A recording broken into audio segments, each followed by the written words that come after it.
bienvenue sur ma chaîne YouTube Rams. Ici, nous parlons de l'immigration, l'intégration et de l'investissement.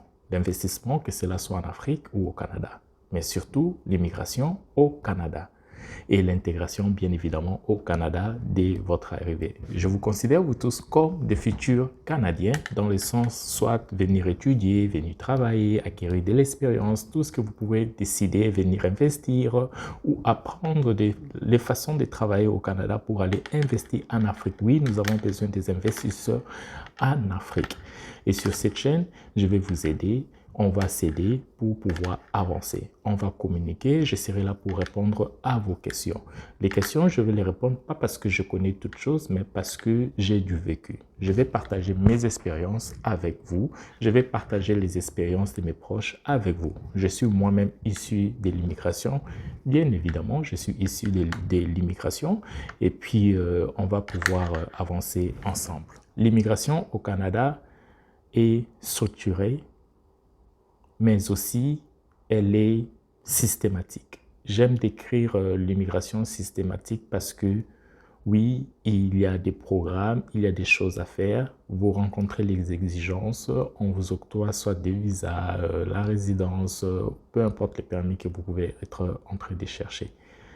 Le Canada, c'est un pays assez très bien organisé. J'ai eu à comparer d'autres pays et puis je peux facilement faire la comparaison. Mais le Canada, il est assez structuré dans le sens que beaucoup de programmes regroupent tout ce que la majorité de nous pourrait rechercher, que ce soit ceux qui émigrent, soit pour d'abord palper les terrains, comme on dit, voir si ça donne, et que ce soit ceux qui veulent venir plutôt étudier et de là trouver un bon travail, soit rentrer en Afrique après ou s'installer ici, ou que ce soit ceux qui ont soit étudié au pays et de là, ils ont décidé que, dépendamment des situations géopolitiques ou peu importe les raisons d'où vous êtes, décider d'aller, par exemple, voir ailleurs, pourquoi pas acquérir de l'expérience pour que après devenir entrepreneur.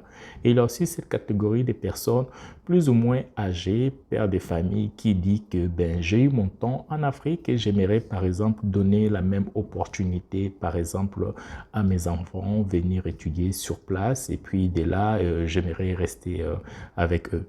Pour cela, il y a des programmes. Il y a vraiment des programmes qui parlent sur chacun de ces points que je viens d'énumérer.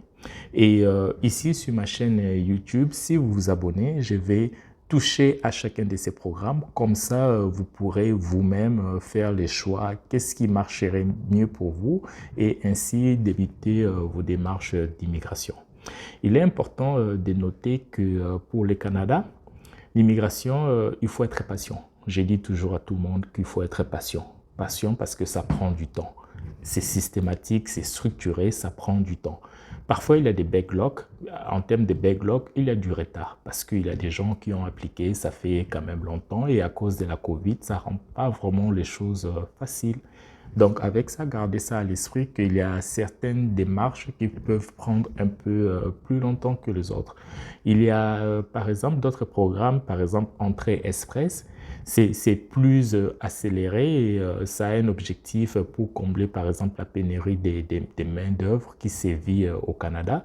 Donc, ceux-là, ils ont un peu plus de chances que leur dossier soit traité un peu en avant. Et puis, il y a un groupe que les gens ne parlent pas trop, ceux qui sont sur place, qui ont fait, par exemple, des demandes d'asile, ce genre de choses, qui sont venus soit au travers des États-Unis ou peu importe, où ils ont fui de la difficulté.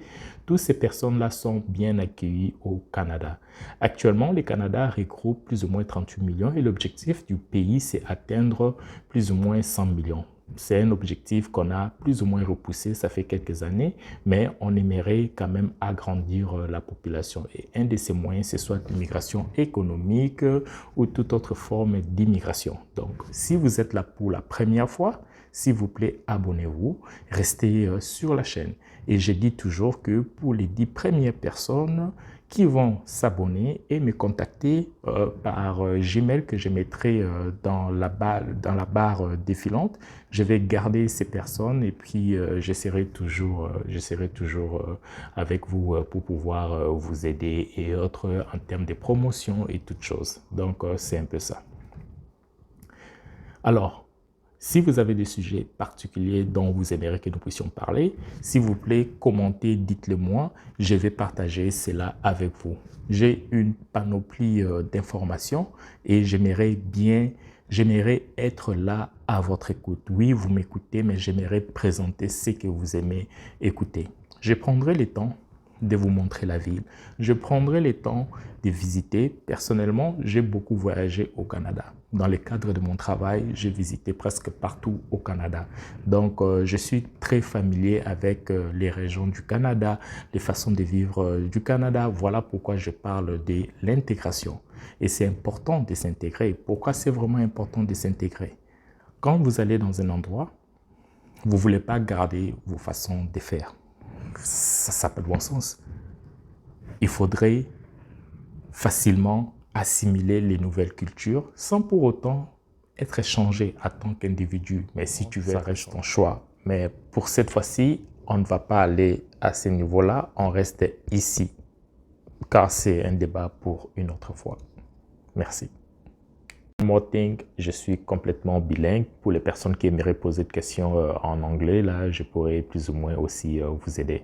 Merci beaucoup. Bye.